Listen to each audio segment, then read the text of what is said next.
o mejor dicho, el recuerdo más antiguo que puedas tener de tu vida.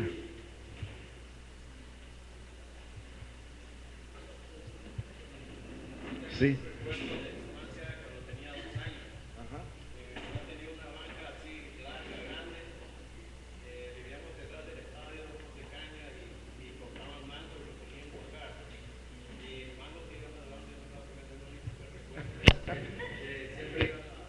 A la mesa a agarrar tus mangos. ¿Alguien más? ¿Algo que recuerden de su infancia?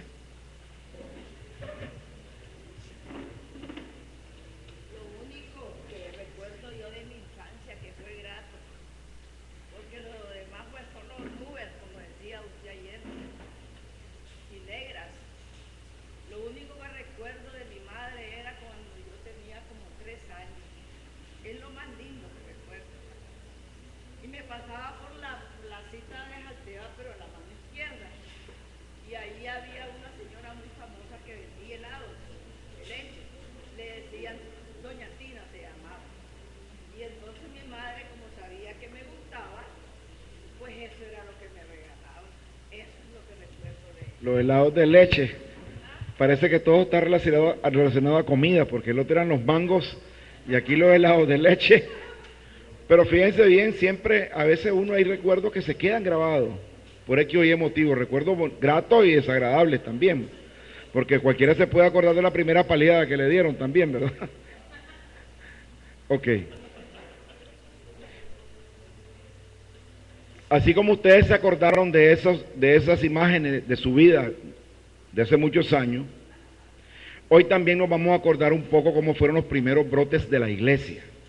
El tema de hoy se llama brotes de la iglesia, no como me dijeron por allá en otra parroquia, ¿quiénes son los brothers de la iglesia? Me dijo alguien, los brothers de la iglesia somos todos, pero estos son los brotes de la iglesia, ¿verdad? Para que quedemos claros, ¿verdad? Ok.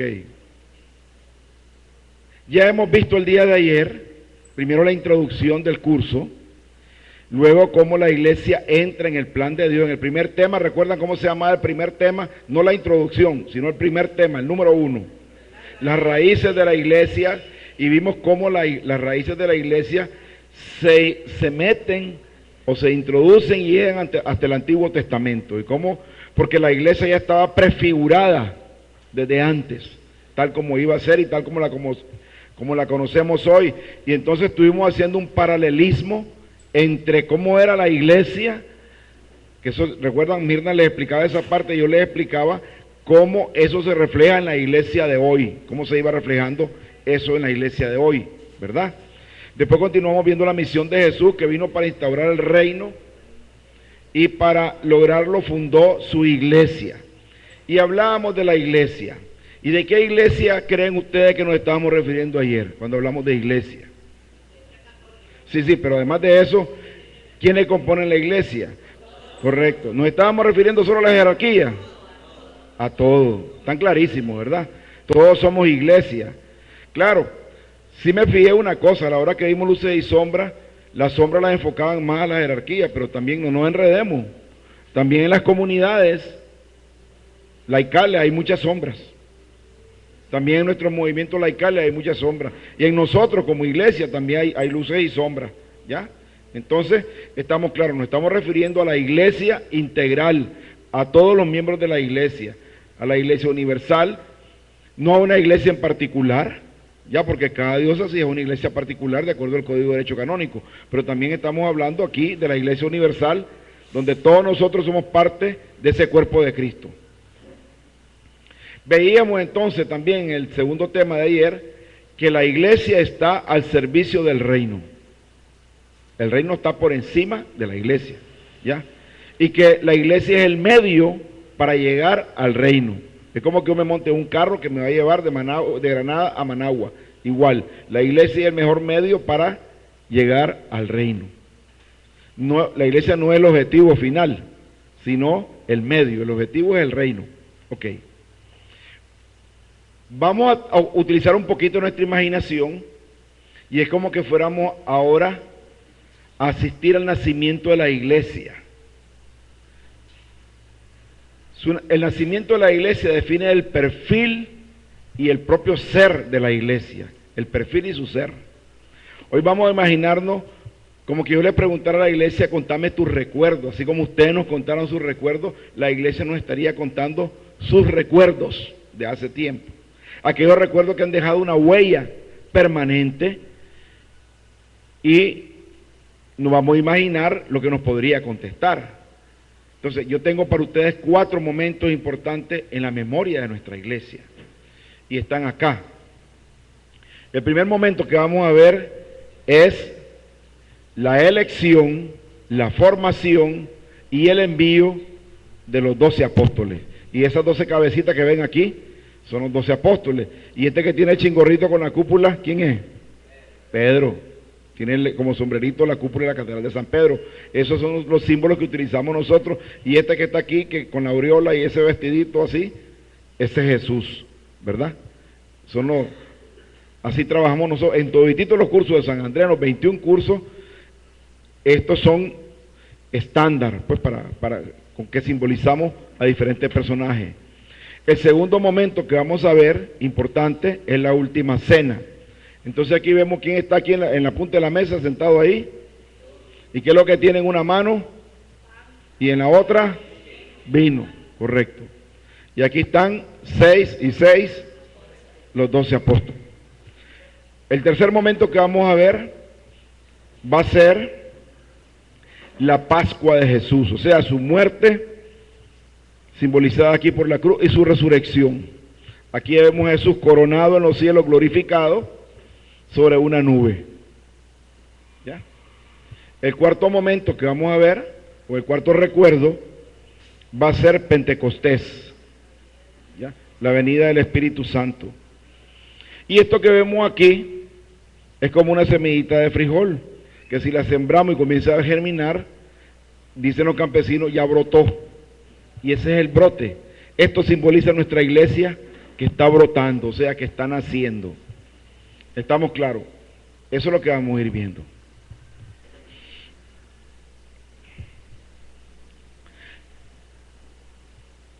¿Cuándo nació la iglesia?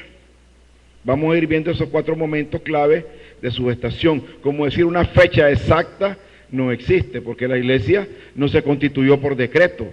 No es como una ley que pasó por la asamblea, fue aprobada tal día y ahí nació algo.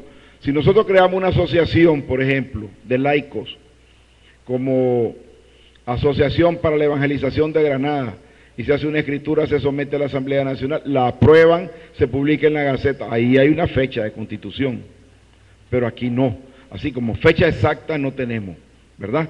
Pero vamos a ir viendo estos momentos claves e importantes dentro de nuestra iglesia, que son los que podemos hablar, como estamos diciendo, fueron los brotes, el inicio, el nacimiento de esa iglesia.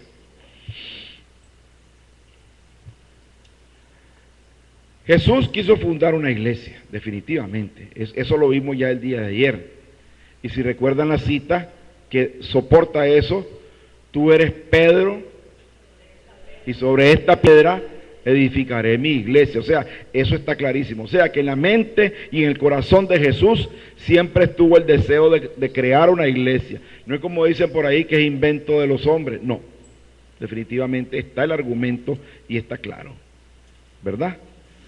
Ahora, vamos al primer recuerdo. Vamos a ver ese primer recuerdo de cómo se gestó nuestra iglesia, que es la elección, decíamos, la formación y el envío de los 12 apóstoles. Jesús daba inicio a una pequeña organización con 12 personas, pero ya ahí estamos comenzando a hacer algo, ¿ya? Él tenía discípulos, pero recuerdan que una noche se fue a orar, estuvo orando y después él escogió a 12 apóstoles. En oración lo hizo, nos dice la palabra, ¿verdad? Entonces Jesús inaugura el reino, pero para extenderlo en el tiempo y en el espacio, escoge a sus continuadores, o sea, escoge a 12 personas y los convoca y los llama discípulos y amigos. En el Evangelio de Juan les llama amigos. Ayer veíamos que Jesús vino a instaurar el reino, pero para poderlo extender en tiempo y espacio necesitaba de más gente. Y ahí inicia con esos 12. Entre la comunidad de discípulos que han compartido el proyecto de Jesús, Él escoge de manera especial a estos 12. Y fíjense bien, no solamente los escoge, los va formando. Ustedes recuerdan momentos en la Sagrada Escritura donde Jesús les explica o les da, digamos, como clases a los 12.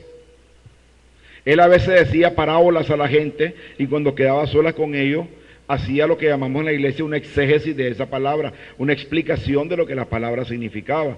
Y encontramos en varios momentos en la Escritura donde Él hace eso, o sea, le está dando clase a ellos, los está formando. ¿Recuerdan algún pasaje de eso?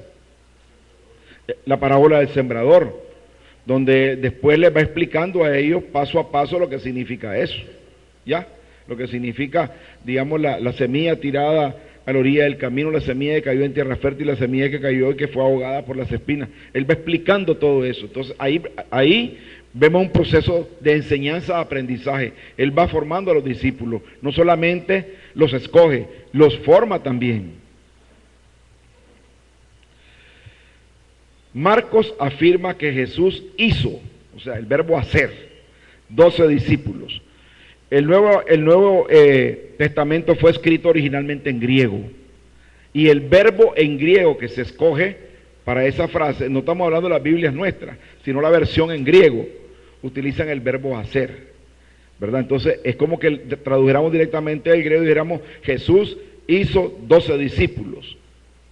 O sea, como cuando un alfarero hace una pieza con sus manos, con el torno, así también Jesús hace, moldea a sus discípulos.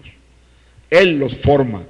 Hablamos de formación en sentido intelectual, pero aquí estamos hablando con el verbo hacer, formación. Él les da forma, como cuando el alfarero está haciendo una pieza, un florero o un jarrón, por ejemplo.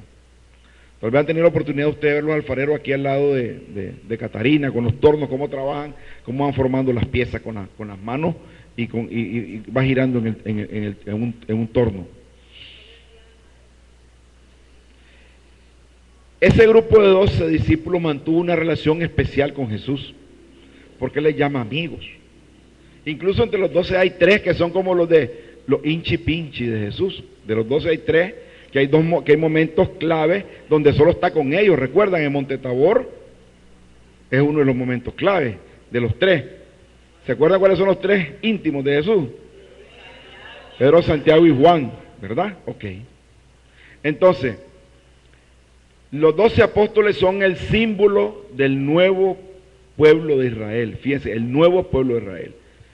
Mirna les hablaba, cuando veíamos cosas del Antiguo Testamento, los descendientes de Abraham, especialmente los 12 hijos de Jacob, pasan a ser la cabeza de las 12 tribus de Israel. Y eso se le conocía como el pueblo de Israel. Las 12 tribus eran símbolo del pueblo de Israel en el Antiguo Testamento. Así como las 12 tribus eran el símbolo del pueblo de Israel en el Antiguo Testamento, los 12 apóstoles son el símbolo del nuevo pueblo de Dios. La iglesia que está naciendo.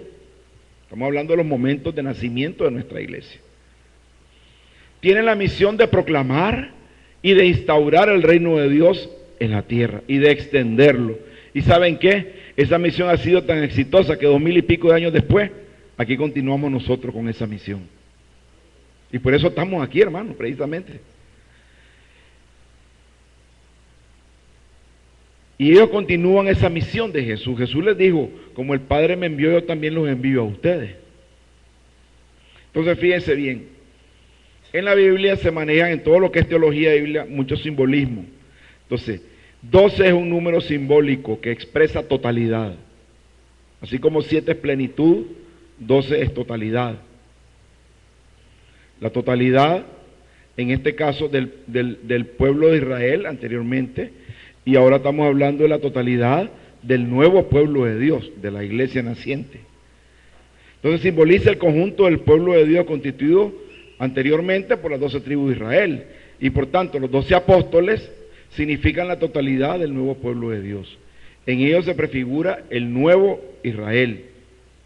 Y fíjense bien, tal vez ustedes han escuchado, pero hay algo interesante. San Mateo dice, por ejemplo, que los 12 apóstoles estarán para juzgar a las 12 tribus de Israel. Hay un número, por ejemplo, dentro de la simbología bíblica que aparece en el Apocalipsis.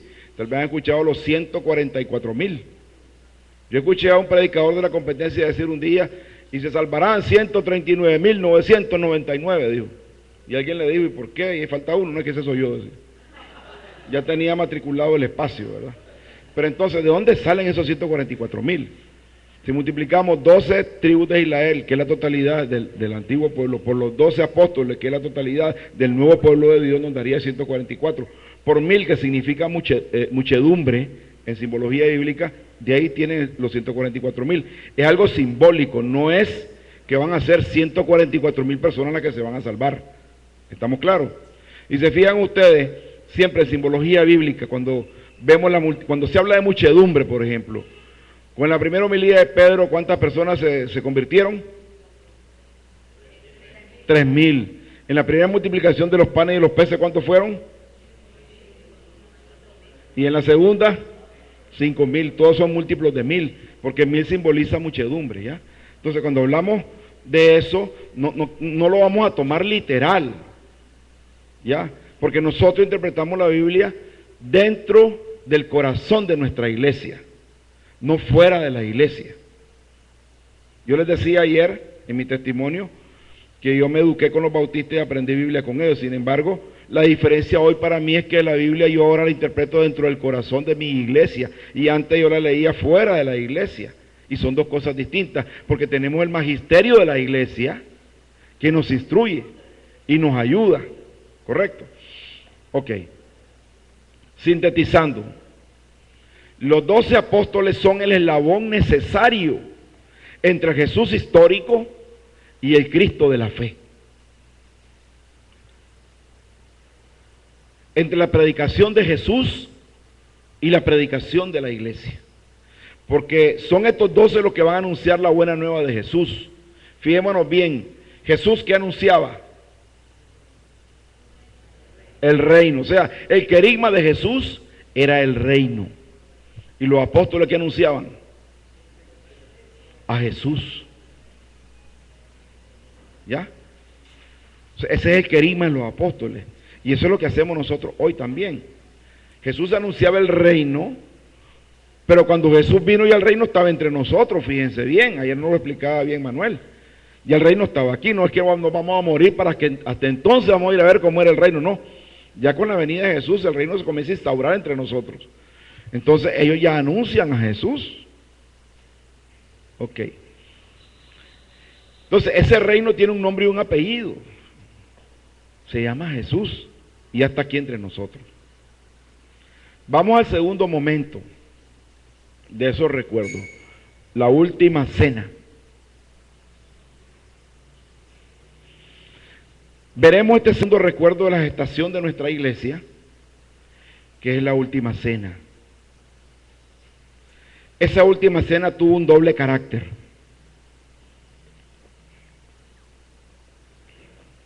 Expiatorio y simbólico. Vamos a explicar un poquito lo de expiatorio, ¿verdad? Ayer nos explicaban bien detalladamente lo de la alianza del Sinaí, esa primera alianza. Hablamos de la primera, fíjense bien. Hay una serie de alianzas, cuando estudiamos la historia de la salvación, pero aquí nos estamos enfocando, y nos enfocamos en la de Sinaí, porque también hay una alianza con Adán y Eva, y hay una alianza después con Noé y después con Abraham, etcétera. Entonces, en esa alianza del Sinaí, y bien Manuel lo mencionaba, como un contrato legal de doble vía, nos decía Manuel, ¿verdad? Donde Dios dice, ustedes serán mi pueblo y yo seré tu Dios, y hay obligaciones de un lado y del otro, de la de Dios de proteger al pueblo y el pueblo de cumplir con las leyes de Dios, que en este caso ya había Moisés entregado las tablas de la ley. Estamos hablando del decálogo, los 10 mandamientos. O sea, nosotros nos comprometemos a cumplir con esto, y Dios a proteger a su pueblo. Y esa alianza se sella con la sangre de novillos. Y ahí, si ustedes leen el Éxodo, Moisés roció la sangre sobre la gente, ¿ya? Y prácticamente esto es lo que ocurre en la última cena. El pan partido y entregado es el cuerpo de Cristo a punto de ser inmolado en la cruz. Y el vino vertido y repartido es su propia sangre derramada. Su muerte expresada en esta entrega tiene un significado, decíamos, expiatorio. Y aquí vamos a hacer un pequeño paréntesis. En la antigüedad se expiaban los pecados una vez al año. Y se asistía al templo, y el sumo sacerdote en el templo, la parte que se llamaba el Sanctum Sanctorum, el Santo de los Santos, la parte última del templo, donde estaba el velo aquel que se rasgó y se cayó, donde se guardaba el arca de la alianza, en esa parte del templo, entraba el sacerdote vestido con ropa especial para la ocasión, vestiduras blancas de lino egipcio, y sobre el arca de la alianza ponía una especie de tabla sólida de oro macizo. A eso le llamaban propiciatorio. Y se escogía un cordero perfecto. Se le pasaba un cuchillo especial por el cuello y la sangre de ese cordero se esparcía sobre esa especie de tabla, sobre el propiciatorio. Por eso quizás ustedes han escuchado el término la sangre propiciatoria de Cristo. Viene de ahí. Porque entonces ese rito de purificación de pecado o de la expiación de pecado se hacía de esa manera. Entonces por eso se esparcía la sangre ahí y de esa manera mis pecados ya quedaban sanados. Pero fíjense bien, tenían todos los años que hacer eso. O sea que no había como borrón y cuenta nueva, todos los años había que hacer eso. Por eso San Juan, el Bautista, cuando Jesús va saliendo de las aguas del Jordán recién bautizado, expresa aquello precioso que dice: he ahí el Cordero de Dios, el que quita el pecado del mundo. ¿Qué clase de profecía la que estaba diciendo ahí? Porque fíjense bien, ese iba a ser el que iba a sustituir al Cordero, Jesús. Iba a ser el Cordero, y con su sangre se iban a expiar todos los pecados. Y si nos vamos a los profetas del Antiguo Testamento, más interesante todavía, porque Isaías nos habla del día de la gran expiación. Y esa fue la muerte de Jesús, el Cordero de Dios, el que quitó el pecado del mundo con su sangre derramada en esa cruz, expió los pecados de toda la humanidad. Esa fue la gran diferencia de lo que se hacía antes.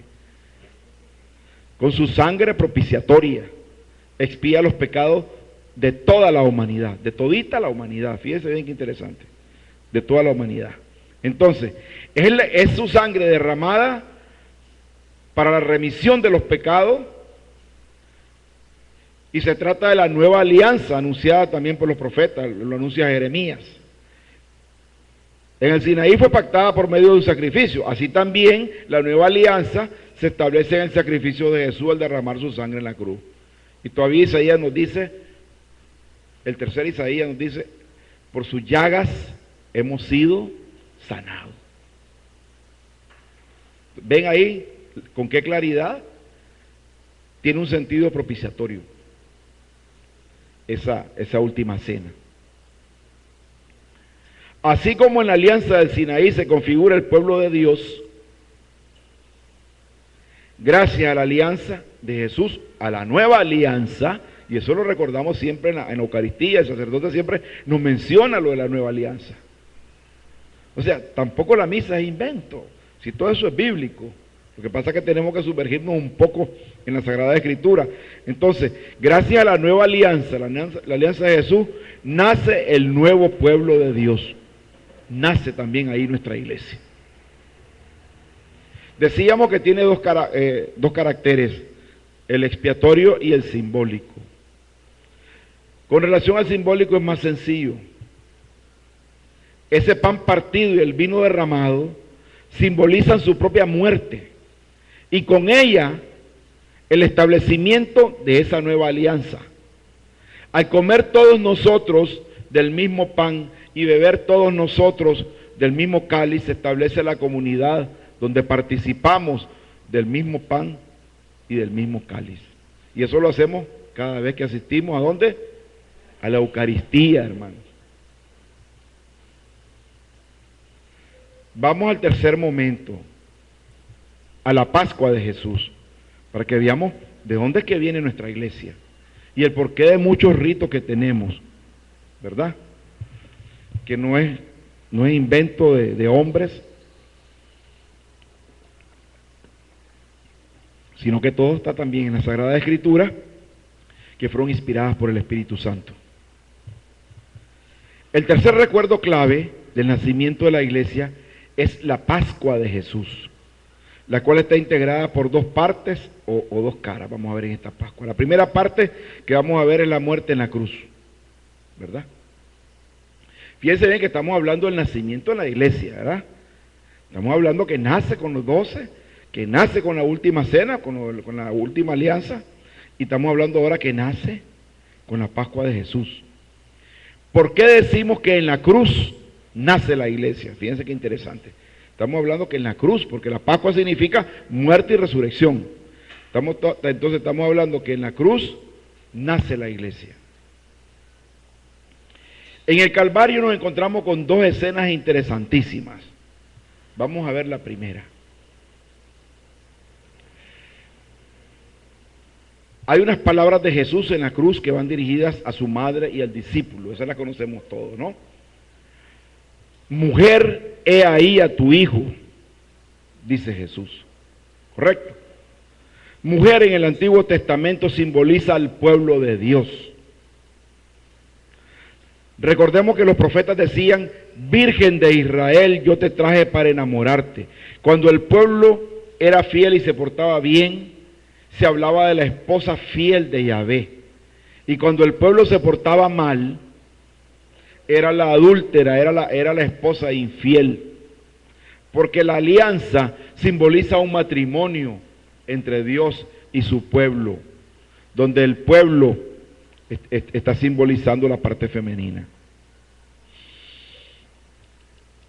Cuando Jesús dice mujer, se está refiriendo en lo físico a nuestra Madre María, por supuesto, porque es la que está al pie de la cruz. Y se la está encargando a Juan. Eso todo lo tenemos clarísimo, ¿verdad? No necesitamos mucha explicación. Pero el término mujer, por ser femenino, expresa fecundidad y significa el pueblo de Dios. Entonces, en lo simbólico, María representa el nuevo pueblo de Dios, que ya tiene un discípulo. ¿Quién es? Juan. Y en ese momento está brotando la iglesia, está naciendo la iglesia. Nace con María y Juan, como quien dice, son los primeros miembros de la iglesia. En la cruz está naciendo la iglesia, con María y Juan. Pero María también es madre de la iglesia, fíjense bien, tiene un doble rol. Es madre de un pueblo que está naciendo, el nuevo pueblo de Dios, la iglesia, y que está naciendo al pie de la cruz. Está naciendo la comunidad en la simbología de una mujer que representa al nuevo pueblo de Dios y un discípulo como miembro de ese pueblo. O sea que de la cruz nace la comunidad. Ahora veamos la segunda escena del Calvario. Yo le hablaba de dos escenas. Tiene otra explicación simbólica también. Vean, esta otra es preciosa, preciosísima. A Jesús lo atraviesan con una lanza, un soldado. Aquí hay cosas bíblicas que no necesitan mucha explicación porque sé que todos lo conocen. ¿Y qué salió de esa herida de Cristo del costado? ¿Qué salió? Sangre y agua. Estamos clarísimos ahí. Brota sangre y agua. ¿Por qué sale sangre y agua? Dicen los santos padres de la iglesia que la sangre simboliza la Eucaristía, que la sangre es la vida y Cristo nos está dando la vida en ese momento, y que Él se convierte en símbolo o signo de la Eucaristía. El agua es símbolo de otro sacramento de la iglesia. ¿De cuál? Del bautismo. Entonces, fíjense bien, ahí se dice que nace la iglesia porque el bautismo y la Eucaristía forman la iglesia. Pero ahora viene lo más precioso y lo más interesante, que hay una analogía bella. Entonces, del costado de Cristo, el nuevo Adán, dice la iglesia, del costado de Cristo, el nuevo Adán, quien se encuentra dormido en la cruz, crea la iglesia. Al igual que en el paraíso, del costado de Adán, cuando se encontraba dormido, se crea a Eva. La voy a barajar más despacio. Hay un paralelismo entre el momento en que Adán duerme y de su costado nace Eva. Entonces, Jesús, que es el nuevo Adán, al encontrarse dormido en la cruz, de su costado nace la iglesia. ¿Ya? Ahí nace nuestra iglesia. Vean qué belleza.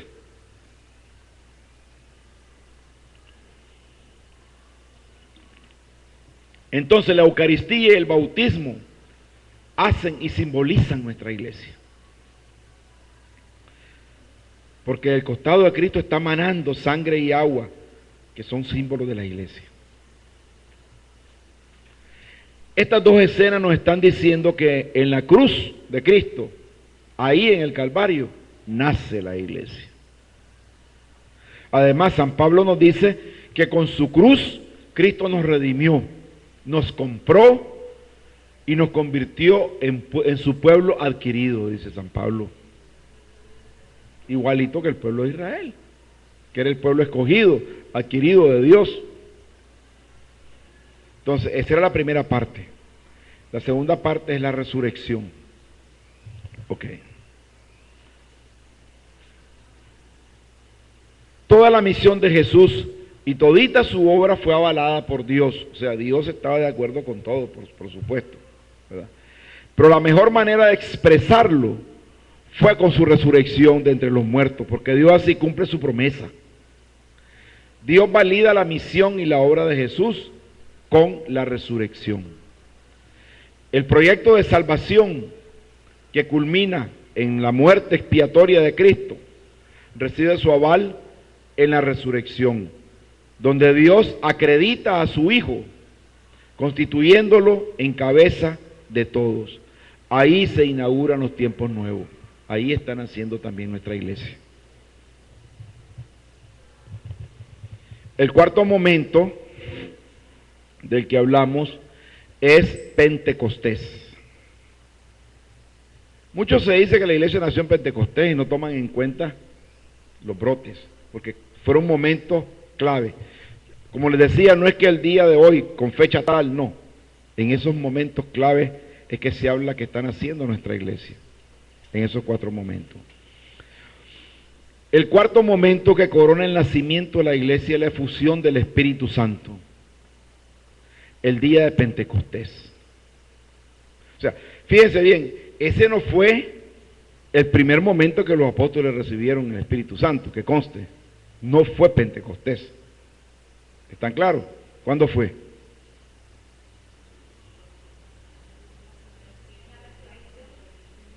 No. No. Fíjense bien. Jesús muere y en la primera aparición que le hace, que fue antes de Pentecostés, el primer día de su resurrección, que se aparece en medio de ellos que estaban, y sopla y le dice, reciban la paz, ¿verdad? La paz esté con ustedes, sopla y le dice, reciban el Espíritu Santo. Al primer día, fíjense bien, de resucitado. Ya Pentecostés son como 50 días después. De ahí el nombre de Penta viene de 5 o 50 días después. Entonces, no fue el primer momento, pero este es un momento clave, sí. Porque fíjense bien que se dice que estaba María en oración con los apóstoles y eran como 120 personas. Entonces ya ahí hay ya congregación, ya hay asamblea, ya es una iglesia primitiva, ya una iglesia naciente, ok. Pentecostés. Entonces, Lucas 4, 18 y 19 nos dice: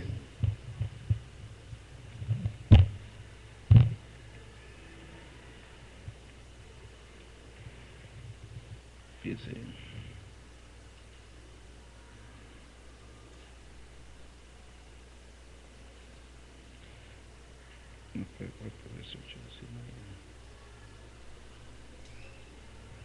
Ahí está.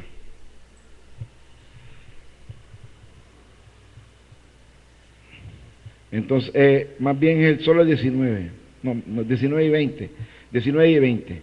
Al atardecer de aquel día, el primero de la semana, estando cerradas por miedo a los judíos las puertas del lugar donde se encontraban los discípulos, se presentó Jesús en medio de ellos y les dijo: la paz con ustedes. Dicho esto, les mostró las manos y el costado.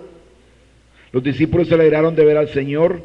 Jesús les dijo otra vez: la paz con ustedes. Como el Padre me envió, también yo los envío. Dicho esto, sopló y les dijo: reciban el Espíritu Santo. Palabra de Dios. Ahí, para comenzar, le está donando el Espíritu Santo. Después recuerdan aquel pasaje en la sinagoga de Jerusalén, que él dice: el Espíritu está sobre mí, ¿recuerdan? Dice: el Espíritu del Señor está sobre mí, Él me ha ungido para llevar las buenas noticias a los pobres, para anunciar la libertad a los cautivos y la vista a los ciegos, para poner en libertad a los oprimidos y proclamar el año de gracia del Señor. Palabra de Dios. Entonces, como que el mismo Jesús nos dijera: ahora que yo los envío a ustedes, también quiero equiparlos con el mismo espíritu que el Padre me dio a mí, también se los quiero dar a ustedes para mandarlos a esa misión bien equipados. ¿Ya? Y eso es lo que Él hace. Encontramos en Juan 20, 21, 22.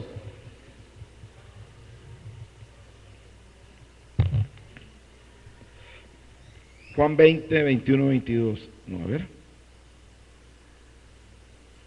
No. Ya se lo había leído. Entonces, ahí el Padre dice: como el Padre me envió, así los envío yo también. ¿Correcto?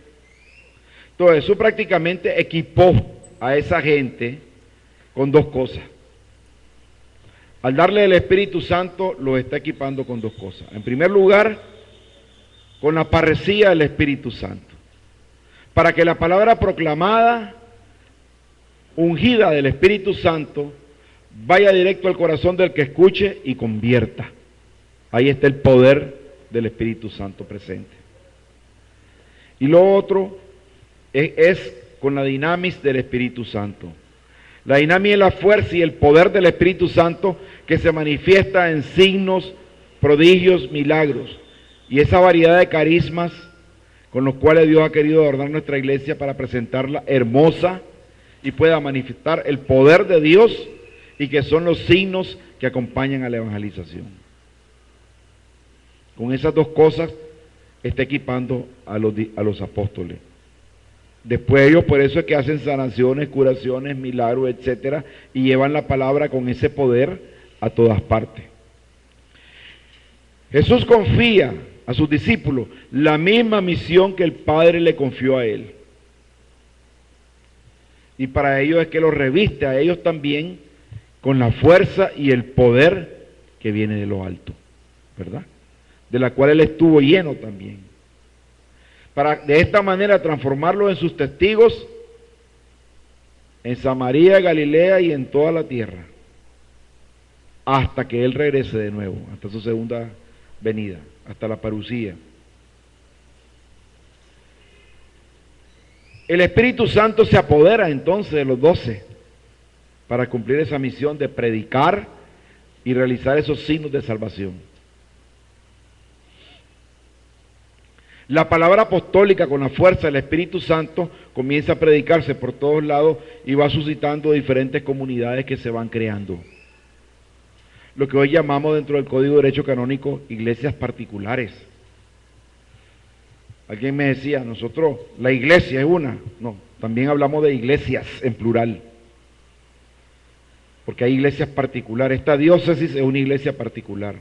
La diócesis de Jinotega es una iglesia particular.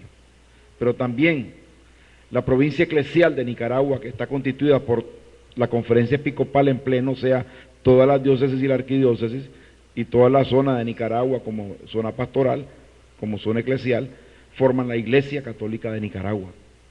Pero hay iglesias particulares. Una diócesis es una iglesia particular. Por eso encontramos por ejemplo, aquellos mensajes que aparecen en el Apocalipsis de San Juan, que dice mensaje del Señor a las iglesias, pero se refería a la iglesia de Antioquía, a la iglesia de Esmirna, a las diferentes iglesias que se habían formado en esa época. Solo San Pablo creó toda una serie de, ¿verdad?, que después les escribe a cada una de esas iglesias particulares que le había venido fundando, los Corintios, los Efesios, etcétera, ¿no? Okay. Como les mencionaba inicialmente en mi testimonio,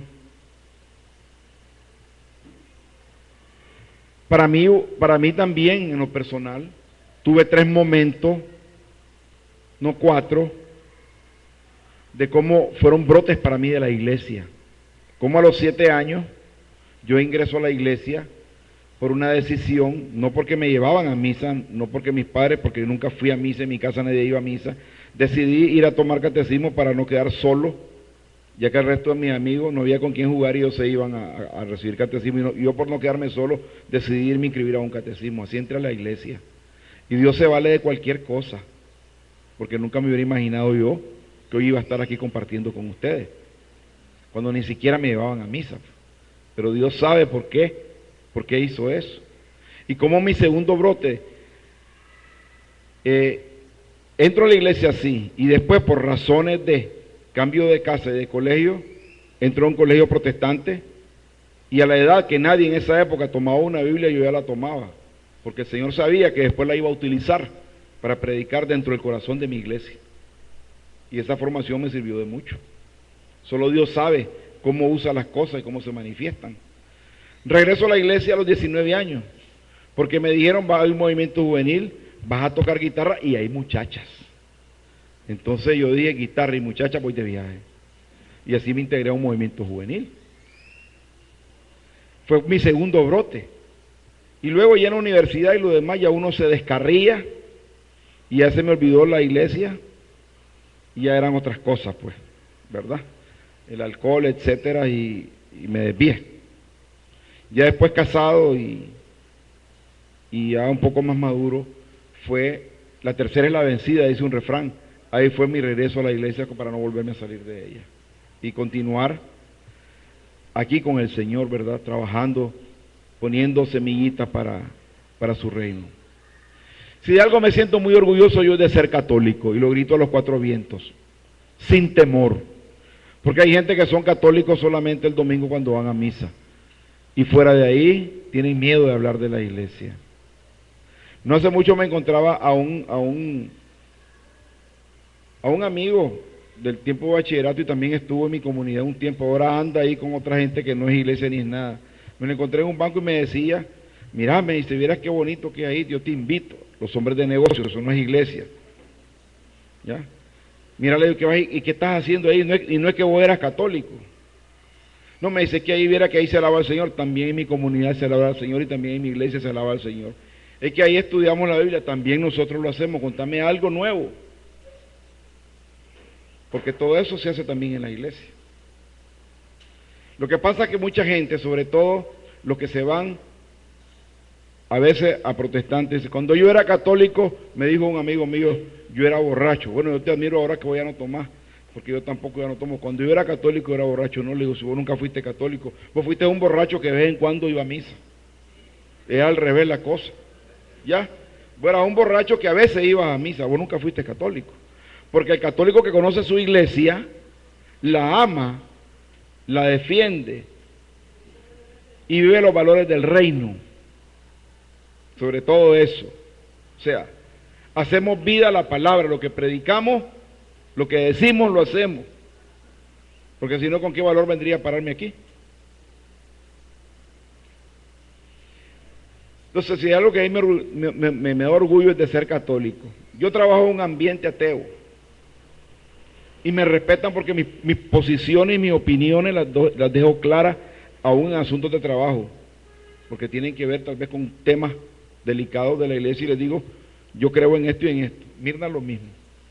Y no me da temor, pues, y si me dicen si por eso me van a correr, porque me corran. Lo importante para mí ha sido el servicio dentro de la iglesia. Y por la gracia de Dios, el Señor me plantó en una comunidad que si algo la caracteriza es el servicio. Con el servicio uno tiene toda una serie de ventajas, porque sirviendo me formo mejor, me tengo que formar mejor para poder seguir sirviendo. Yo no puedo venir a predicar si yo no preparo una prédica, si no estudio. No leer la palabra, estudiar la palabra. ¿Ya? Y leerla también. Hay que leerla todos los días, si están las lecturas de todos los días, si nos vamos a misa, al menos hagamos las lecturas del día. Pero entonces el servicio nos da a nosotros la ventaja, uno, el amor de Dios, ¿verdad? Dejarlo claro, expresado en el servicio. Porque el servir es darse a los hermanos, es regalar tu tiempo, es regalar muchas cosas, ¿no? No solo tiempo, también uno pone cosas materiales, etcétera, ¿no?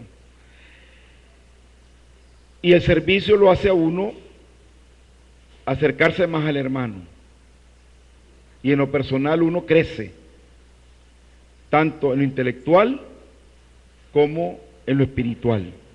Porque créanmelo, que el que no crece en lo espiritual, crece en la carne. Por eso uno tiene que estar constantemente con eso. Y solamente quiero cerrar esta parte, que para mí el servicio es algo importante. Servir a su parroquia, servir a su movimiento, servir a su iglesia, hay que tenerlo bien claro. Y las prioridades, sobre todo, hay que tenerlas bien clarísimas. Hay diferentes ámbitos de iglesia, como círculos concéntricos. Mi iglesia doméstica es mi hogar. Si yo le sirvo a mi esposa y a mis hijos también como cristiano. Yo estoy integrado en una comunidad de vida. Yo le sirvo a mi comunidad. Pero fíjense bien que las prioridades van subiendo. Estoy integrado en una parroquia y le sirvo a mi parroquia. Pero encima de la parroquia hay una diócesis.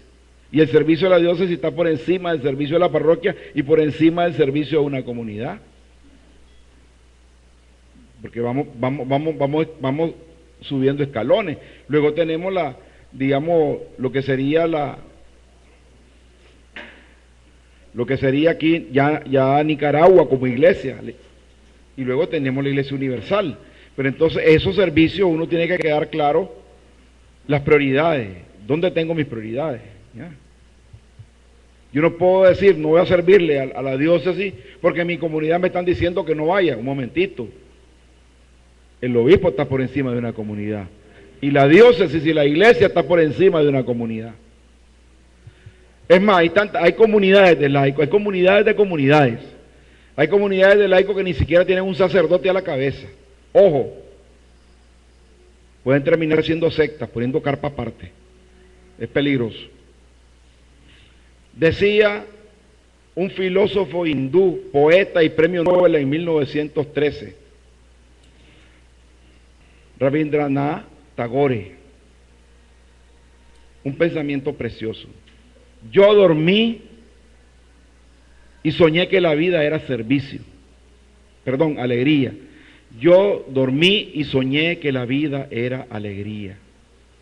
Me desperté y vi que la vida era servicio. Serví y comprendí que en el servicio se encuentra la alegría. Ese es un filósofo hindú, Tagore, premio Nobel de literatura en 1913. 100 años va a cumplir este año. Nos vamos a reunir por comunidades rápido.